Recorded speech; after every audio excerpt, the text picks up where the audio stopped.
बिस्मिल्लाहिर्रहमानिर्रहीम अस्सलाम वालेकुम। How are you guys?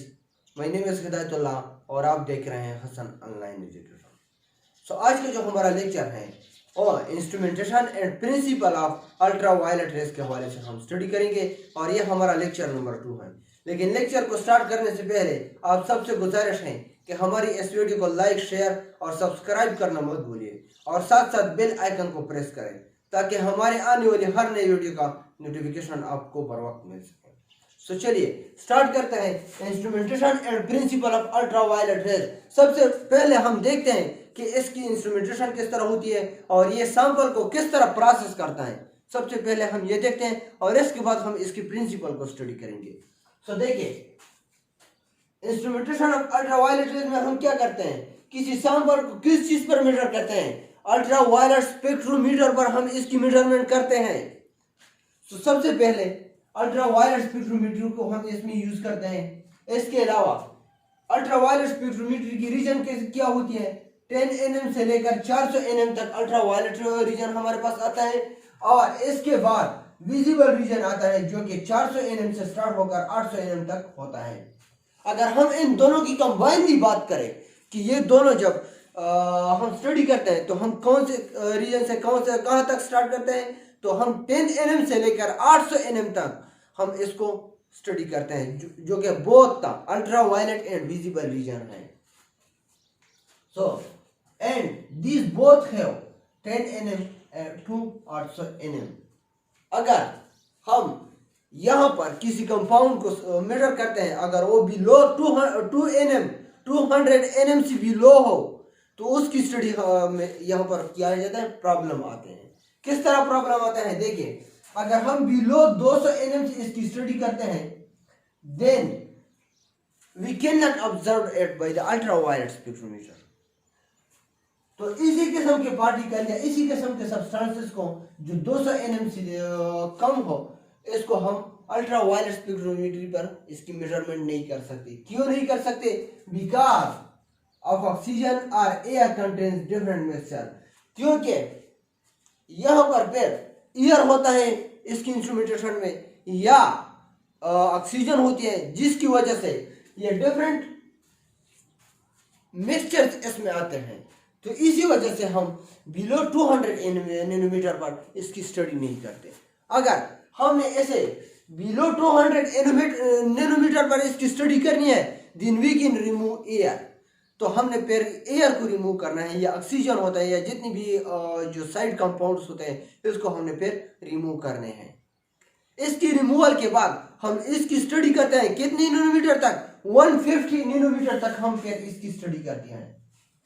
जब हम इसी कंपाउंड से एयर या ऑक्सीजन निकालें तब जाकर हम इसकी स्टडी 150 नैनोमीटर तक हम इसकी स्टडी करते हैं। अगर इससे बिलो हमने इसकी स्टडी करनी है, मतलब है कि 10 nm तक इसकी स्टडी करनी है, then we have to create vacuum ultra violet spectrometry. तो हमने क्या करना है, एक वैक्यूम क्रिएट करना है। अल्ट्रा वायलेट स्पेक्ट्रोमीटर के लिए क्या क्रिएट करना है, वैक्यूम क्रिएट करना है जिसमें भी किसी किस्म का मामूली हवा या एयर या ऑक्सीजन भी न पाया जाए। So that's so then we can observe it up to 10 nanometre.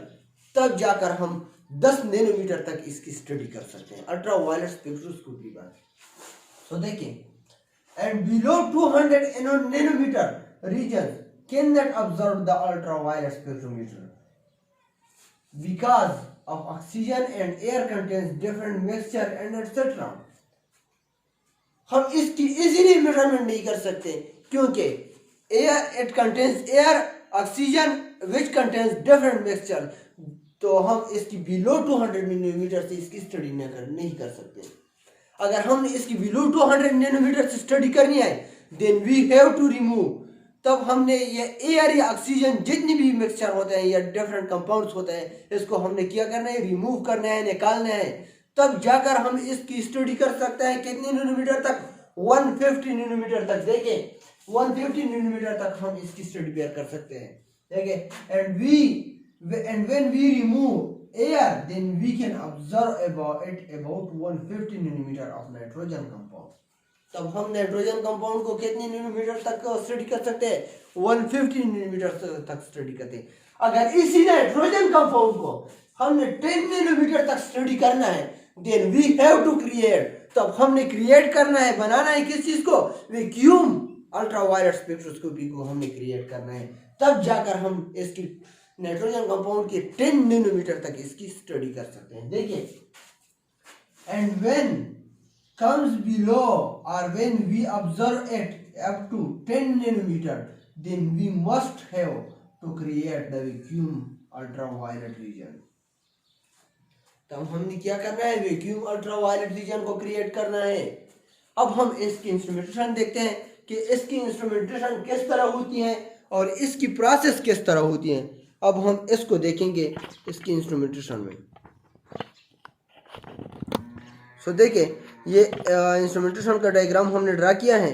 देखिए, ये हमारे पास क्या है? ये हमारे पास एक लाइट सोर्स है। ये हमारे पास लाइट सोर्स है जो कि हम मेन यूज करेंगे। यहाँ पर लाइट सोर्स में टंगस्टन फिलामेंट लाइट यूज करेंगे या हाइड्रोजन और ड्यूट्रम लैंप को हम यहाँ पर यूज करते हैं। सो यहाँ से रे स्टार्ट होकर यहाँ पर मिरर लगता है, मिरर लगा है। ये क्या है? मिरर है हमारे पास।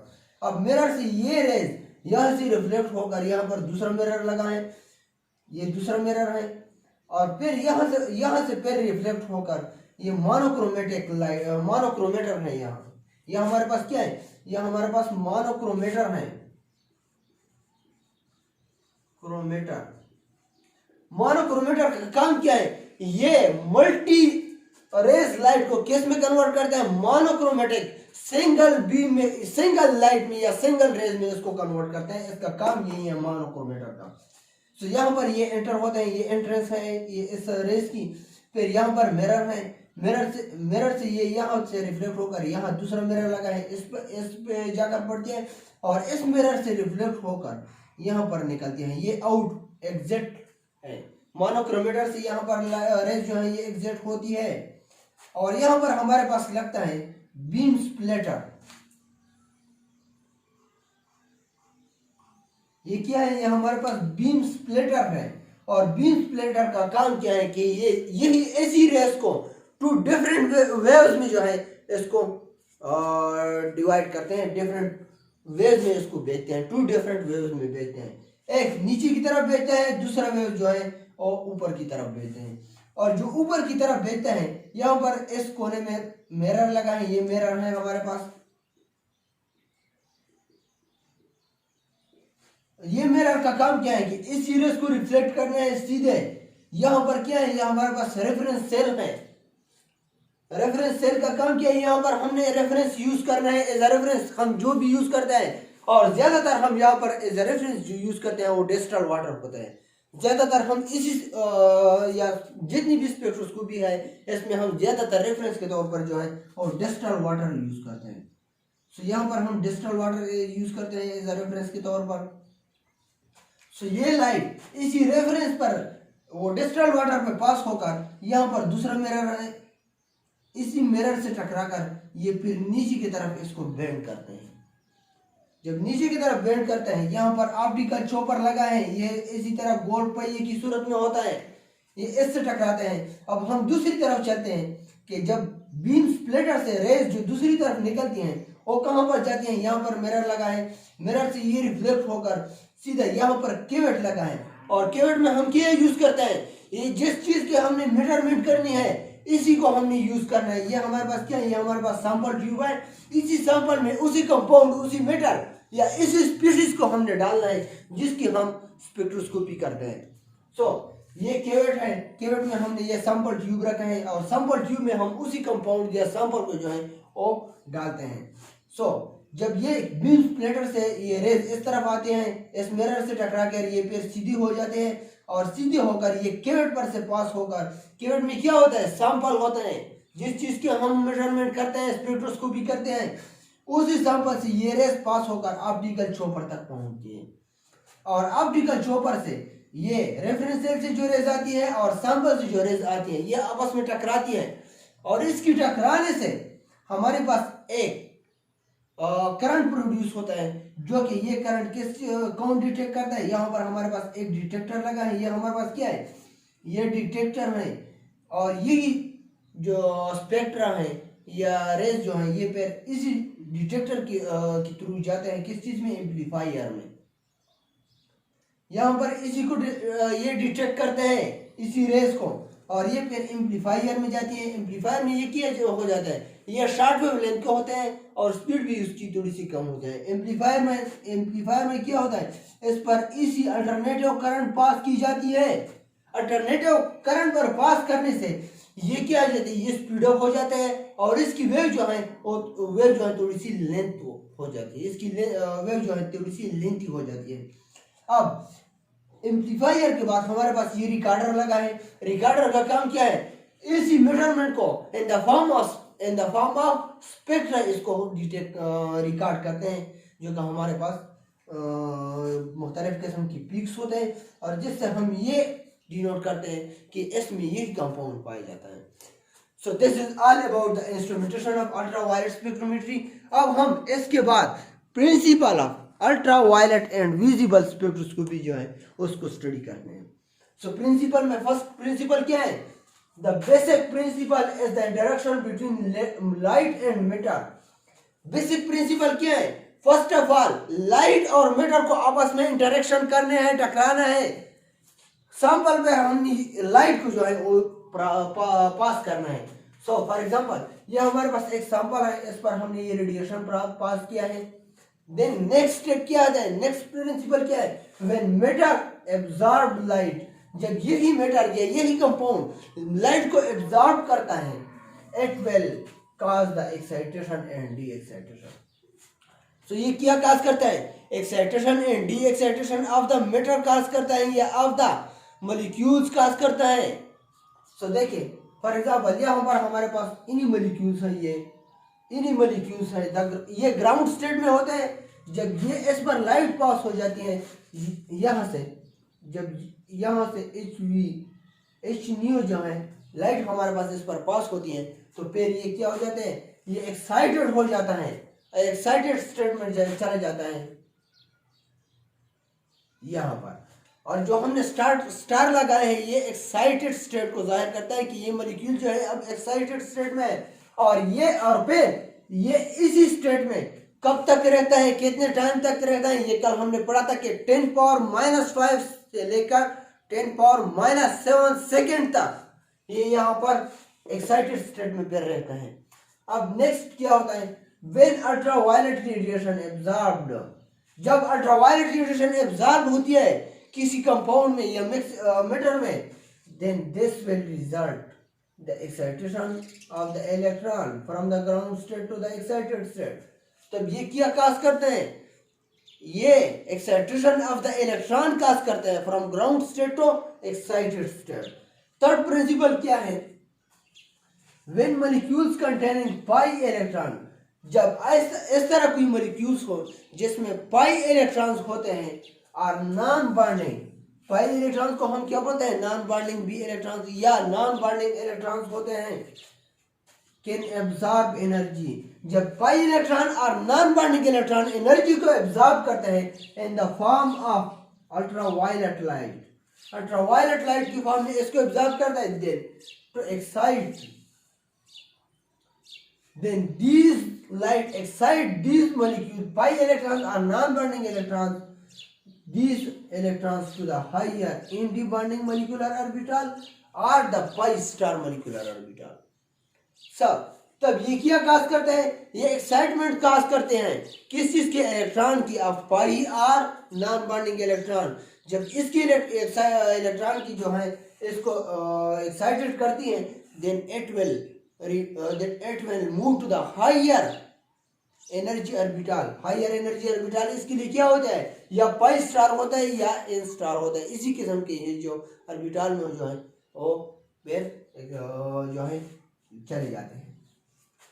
और फोर्थ प्रिंसिपल क्या है हमारे पास?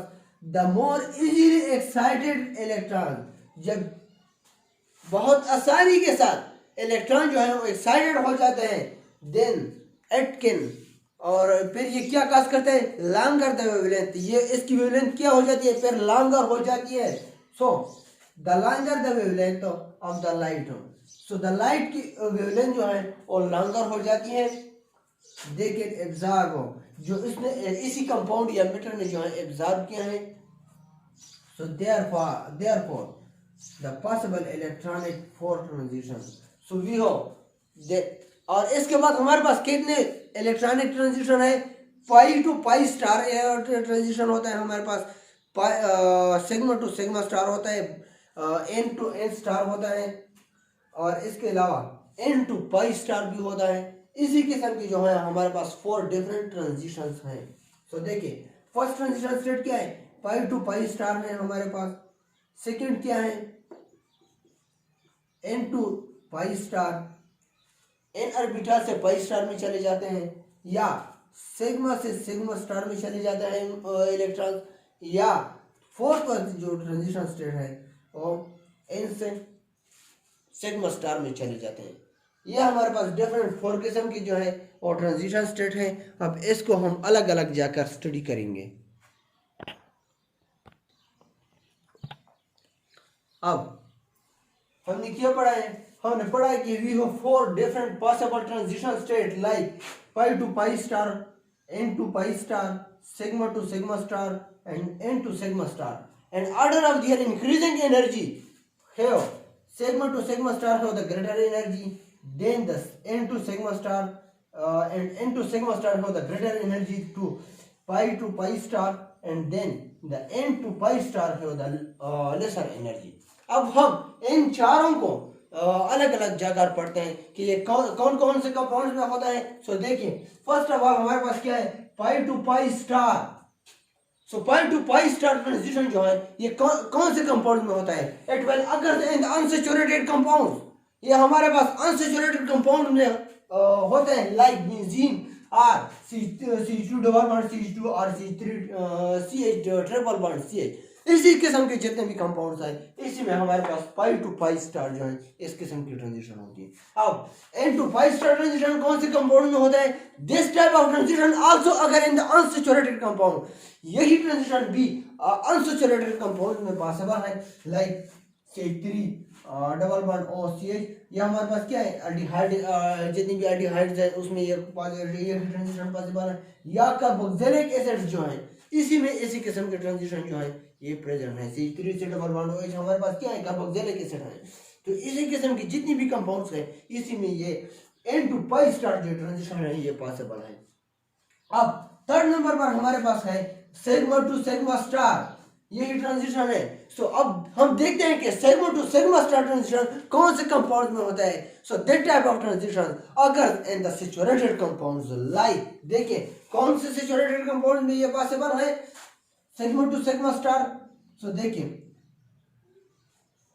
CH3 ये क्या है हमारे पास, ये सैचुरेटेड कंपाउंड्स है, या इसी किस्म के हाइड्रोकार्बन जिसके पास सिग्मा इलेक्ट्रॉन्स हो, तो इसी में sigma to sigma star transition जो है ये पॉसिबल है लाइक CH3 एंड एटसेट्रा। और इसी किस्म की जितनी भी कंपाउंड्स है तो इसमें जो है sigma to sigma star transition जो है ये पॉसिबल है। अब फोर्थ नंबर पर हमारे पास है एन टू सिग्मा स्टार, ये कौन से कंपाउंड में होता है, it will also occur in the saturated compounds like, कौन से सैचुरेटेड कंपाउंड में होता है जिसके पास पाई इलेक्ट्रॉन हो और लोन पेयर ऑफ इलेक्ट्रॉन जिस कंपाउंड के पास अवेलेबल हो, तो इसी कंपाउंड में ये जो है n to sigma star compound ये ट्रांजिशन पॉसिबल है जिसके पास पाई इलेक्ट्रॉन हो या लोन पेयर ऑफ इलेक्ट्रॉन हो। देखिए हमारे पास CH3OH है, अल्कोहल है, तो अल्कोहल में ऑक्सीजन के पास लोन पेयर ऑफ इलेक्ट्रॉन्स होता है ना, देखिए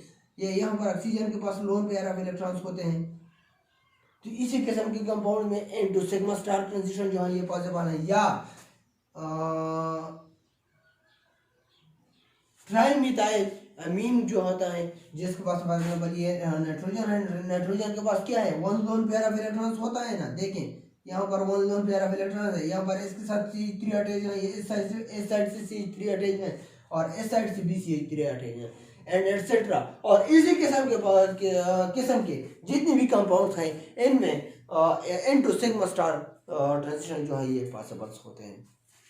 अब हम नेक्स्ट प्रिंसिपल को देखते हैं जो कि हमारे पास 5th नंबर प्रिंसिपल है। ये क्या है? So the absorption of ultra violet light. जब अल्ट्रा वायलेट लाइट की एब्जॉर्प्शन हो जाती है, किस चीज कौन चीज एब्जॉर्ब करते हैं भाई? द केमिकल कंपाउंड्स और मेटल्स। जब केमिकल कंपाउंड्स और मेटल अल्ट्रा वायलेट लाइट को जो है वो एब्जॉर्ब करता है, then it will give us और it can help in the distinct spectra for then it will making distinct spectra or spectrum that can help in the identification of a compound। जब किसी chemical compound या कोई भी chemical compound जो ultra violet light को absorb करता है और फिर हमें मदद देता है किस चीज में? To help us making a distinct spectra और spectrums to identify the compounds, कि हम किसी कंपाउंड्स की आइडेंटिफिकेशन कर सकें। फॉर एग्जांपल हमें एक कंपाउंड दिया गया है, हमें अननोन है कि ये क्या कौन से कंपाउंड्स हैं, तो हम इसकी क्या करते हैं? अल्ट्रावायलेट स्पेक्ट्रोस्कोपी करते हैं। जब हम इसके अल्ट्रावायलेट स्पेक्ट्रोस्कोपी करते हैं तो सब फर्स्ट ऑफ ऑल ये हमें एक इंस्ट्रूमेंट होता है अल्ट्रावायलेट स्पेक्ट्रोस्कोपी, एक मशीन होता है, तो इसमें हम इसी सैंपल को, इसी कंपाउंड्स को रख लेते हैं और इस पर हम लाइट पास करते हैं। जब लाइट हम इस पर पास करते हैं तो लाइट के पास करने से हमारे पास ये फर्दर जो फाइनल प्रोडक्ट देता है वो इन द फॉर्म ऑफ स्पेक्ट्रा देगा, विच कैन हेल्प और इन द फॉर्म ऑफ पीक्स देगा। स्पेक्ट्रा देगा या इन द फॉर्म ऑफ पीक्स देगा। अगर यही पीक्स हो किस चीज के बीच में हो, अगर यही पीक 1700 to 1750 के बीच में हो तो हमारे पास, तो इसका मतलब क्या है कि हमारे पास यहाँ पर अल्कोहल प्रेजेंट है। देखिए ये अल्कोहल है, तो ये कंपाउंड जो है हमारे पास अल्कोहल है। अगर अगर 1700 to 1750 पर देता है तो इसका मतलब यह है कि हमारे पास ये अल्डिहाइड है। ये कंपाउंड में कौन सा प्रेजेंट है, कौन सी सब्सटेंस प्रेजेंट है? अल्डिहाइड एक ग्रुप प्रेजेंट है, तो इसका मतलब है कि ये कंपाउंड जो है ये अल्डिहाइड कंपाउंड है। अगर 3600 से लेकर 3630 इसके बीच में ये पीक्स देता है तो इसका मतलब यह है कि यहाँ पर अल्कोहल ग्रुप प्रेजेंट है या इसी कंपाउंड में जो है ये अल्कोहल है। So this is all about the instrumentation and principle of ultraviolet spectroscopy. So अगर इसी अल्ट्रावायलेट स्पेक्ट्रोस्कोपी में कोई किसी किस्म का भी क्वेश्चन हो तो आप कमेंट्स में पूछ सकते हो। और नेक्स्ट जो हम पढ़ेंगे, नेक्स्ट हम IR स्पेक्ट्रोस्कोपी के बारे में पढ़ेंगे जो कि हमारा लेक्चर नंबर 3 होगा। So thank you.